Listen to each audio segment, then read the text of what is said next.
Olá, meu nome é Meire Santos, sou psicóloga clínica, atuo aqui na região da Zona Sul de São Paulo, atendendo adolescentes e adultos. E essa semana fui convidada pela fisioterapeuta Melissa para estar aqui com vocês para falar sobre um assunto bastante recorrente e comum no momento atual: como manter a rotina em home office com menos estresse. Em primeiro lugar, é importante a gente entender o que é o estresse e qual é a sua função. Não necessariamente o estresse é uma coisa ruim, porque ele foi primordial para os nossos ancestrais no desenvolvimento de estratégias de sobrevivência e também ele é uma energia para que a gente realize atividades cotidianas. Mas o que é o estresse? Ele é uma resposta física do nosso organismo frente a um estímulo que faz com que o nosso corpo reaja como se ele estivesse sendo atacado. E isso faz com que a gente entre no modo de luta ou fuga, através da liberação de hormônios como adrenalina, cortisol e noradrenalina. Só que o excesso desses hormônios no nosso organismo pode ser prejudiciais para a nossa saúde, como é o caso do cortisol, por exemplo, que pode elevar o nível de açúcar no sangue, causar hipertensão arterial e diminuição da libido. O estresse, ele é dividido em níveis. Quando nós falamos de um nível agudo, por exemplo, é uma reação normal frente a algum evento inesperado ou algum desafio, e ele é momentâneo, né? Após aquele período passar, aquele episódio passar, não tem nenhum prejuízo para a saúde do indivíduo. Quando nós falamos de um nível agudo ou episódico, o estresse ele ocorre com maior frequência. Então, são geralmente pessoas que têm pensamentos negativos, que sempre acham que as coisas vão dar errado, que ficam sempre hipervigilantes, pensando que podem ser mandadas embora do emprego a qualquer momento, que o seu cônjuge pode deixá-las. São pessoas que têm uma tendência maior a serem perfeccionistas e também tem uma propensão maior a desenvolver problemas psicossomáticos. E o nível crônico de estresse, ele é mais persistente e prolongado por longos períodos, e aí ele pode ter um histórico de algum trauma ocorrido na primeira infância e afeta o indivíduo em várias áreas da vida, no seu modo de ser e estar no mundo. Quando nós falamos de um estresse por períodos muito prolongados, ele pode se refletir também atrapalhando algumas áreas, como na parte cognitiva, da atenção e concentração, perda de memória, entre outros. Físicos, com dores musculares, tensão, dor de cabeça. Emocionais, com irritabilidade, dificuldades de relaxar, do sono, tá? Então, esse foi o objetivo do vídeo de hoje.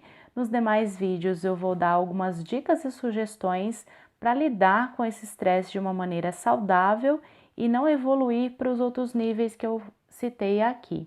Se vocês quiserem saber mais alguma informação sobre o meu trabalho, é só entrar no meu perfil e acessar os meus outros contatos e redes sociais. Tchau, tchau! Olá, eu sou a psicóloga Meire Santos, convidada da coluna dessa semana para falar como manter a rotina em home office com menos estresse. No primeiro vídeo eu expliquei o que é o estresse e quais são os seus níveis. Se você ainda não assistiu, corre lá na página e assiste agora. E nesse segundo vídeo eu vou dar algumas dicas para minimizar o estresse neste período, mas só lembrando que o estresse é uma condição natural do nosso organismo, que apenas o seu excesso é prejudicial à saúde tanto física quanto psicológica, podendo causar transtornos tais como de ansiedade e depressão devido a alterações neuroquímicas do nosso cérebro.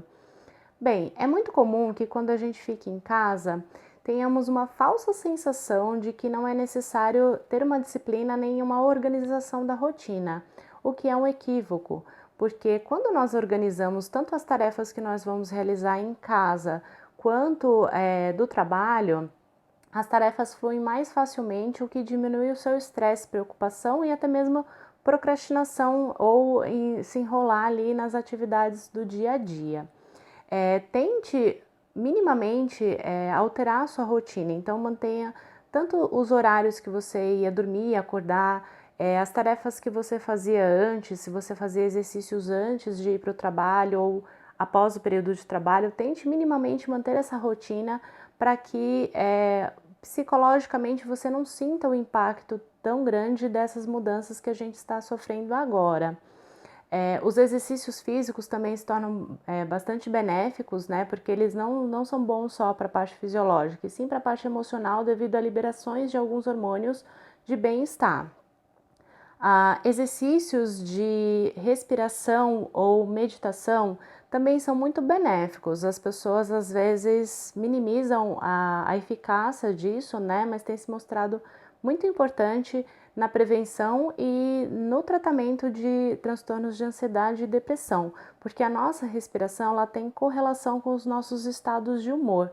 É diferente eu respirar quando eu estou com medo ou nervoso com alguma coisa ou quando eu estou tranquilo. E isso influencia no nosso estado de humor de uma maneira geral. Recomendo para que vocês procurem aí no canal do YouTube ou outras plataformas exercícios de meditação para serem feitos diariamente. Manter a rotina com hobbies, com atividades de lazer, isso é muito importante, porque antes nós tínhamos mais possibilidades de fazer alguma atividade fora, né? Ir e vir, sair, fazer coisas que a gente gostava. Mas dentro de casa também é possível manter essa rotina de hobbies, de lazer, assistir um filme, ler um livro, tocar um instrumento musical, seja lá o que for que você goste e se sinta bem, como válvula de escape para esse momento. Mas também se permitir ficar sem fazer nada, gente. Nós temos uma cultura de que fazer nada é inútil, é perder tempo. E não, pelo contrário, quando você não faz nada, você está fazendo algo sim por você mesmo, está se permitindo descansar. Alimentação. Identifique se nesse período você tem comido demais, comido comidas pouco nutritivas, né? Porque a alimentação ela também tem influência no nosso estado de humor. E aí não tem segredo, a recomendação é que a gente coma alimentos saudáveis, frutas, legumes, que também têm vitaminas e alteram o nosso estado de humor geral. Mas se de alguma maneira você identificar que está comendo de forma compulsiva, tente identificar o que vem, qual é o sentimento que vem. É tédio, é frustração, é insegurança, é incerteza, é raiva de alguém que eu discuti em casa.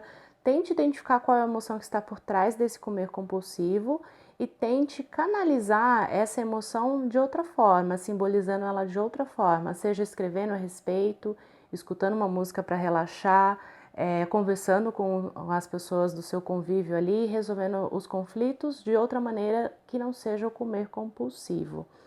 E acolher as emoções que vêm também, gente. É natural que a gente se sinta de diversas formas nesse momento, tanto com medo, com insegurança, frustrados, com raiva, né? Não é para suprimir essas emoções, identificar essas emoções, acolher essas emoções e perceber de que maneira eu posso lidar com ela. Quando eu sinto raiva ou frustração por algo que está fora do meu controle, será que isso vai resolver a situação? De que outra maneira eu poderia resolver essa situação de uma maneira mais benéfica para mim mesma e para os outros? Porque, afinal de contas, o estresse ele vai ter um impacto emocional em você, no seu organismo. Por mais que você tenha raiva de alguma situação de alguém, o impacto vai ser em você.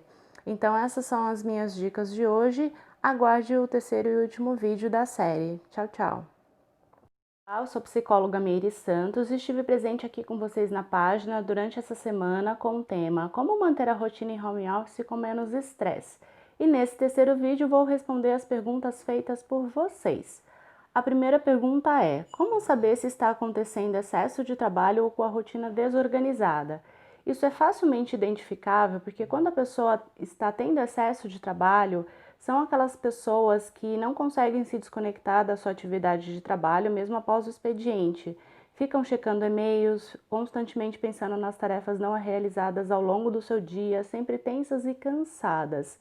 E a sua rotina estará desorganizada quando você não conseguir entregar minimamente aquilo que é esperado conforme a sua atividade de trabalho, ou até mesmo em tarefas domésticas. Como controlar os horários entre cuidar da casa e trabalhar? Bem, essa pergunta eu consigo responder através das dicas que eu dei no vídeo número 2, porque é importante que no início da semana a pessoa organize a sua rotina seja numa planilha ou numa agenda, distribuindo as tarefas tanto de trabalho quanto domésticas, para que facilite a execução das tarefas, otimize o seu tempo e, por consequência, faça com que você se sinta mais tranquilo. As tarefas de casa devem ser avaliadas como quais são as prioritárias essenciais para o seu dia, porque realmente não vai dar para fazer todas as atividades no único dia, e distribuir as demais ao longo da sua semana e, se possível, pedir a colaboração de pessoas que compartilhem o espaço da casa com você. E referente à rotina de trabalho, é importante que a pessoa respeite os horários de trabalho conforme faria se estivesse indo trabalhar presencial. Então tem um horário para começar o seu expediente e para terminar. Muitas vezes as pessoas passam dos limites do horário do expediente pensando que vão conseguir terminar alguma tarefa e elas acabam se tornando mais improdutivas, ficam mais frustradas e estressadas. Então deixe para realizar sua tarefa no outro dia que você estará mais produtivo. Quantas pausas são recomendadas por dia durante o expediente? Essa pergunta ela é muito particular e individual, porque existem pessoas que têm maior necessidade de ter mais pausas durante o dia, outras menos, ou até mesmo aquelas que têm dificuldade de voltar a se concentrar após algumas pausas. Então, respeite o seu ritmo, mas minimamente faça de 3 a 4 pausas durante o seu dia, até mesmo para você alongar o seu corpo, tomar uma água e fazer as suas refeições com tranquilidade.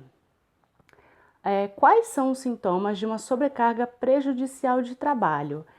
São muitas e podem aparecer tanto no físico quanto no psicológico, com cansaço, dores musculares, dor de cabeça, irritabilidade, alterações do sono, do apetite, tanto para mais quanto para menos, alterações de humor de uma maneira geral, ansiedade e depressão.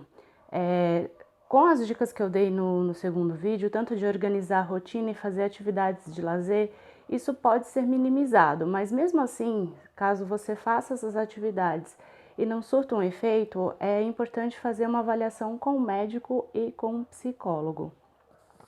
E a última pergunta é: o que é síndrome de burnout?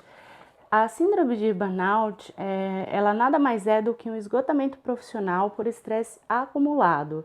Antigamente, esse termo ele era utilizado só para algumas atividades de trabalho, mas hoje em dia ela pode ser identificada em qualquer área de trabalho devido às pressões sociais que a gente sofre, com o medo constante de ser mandado embora, com a competitividade do mercado de trabalho cada vez mais exigindo habilidades das pessoas.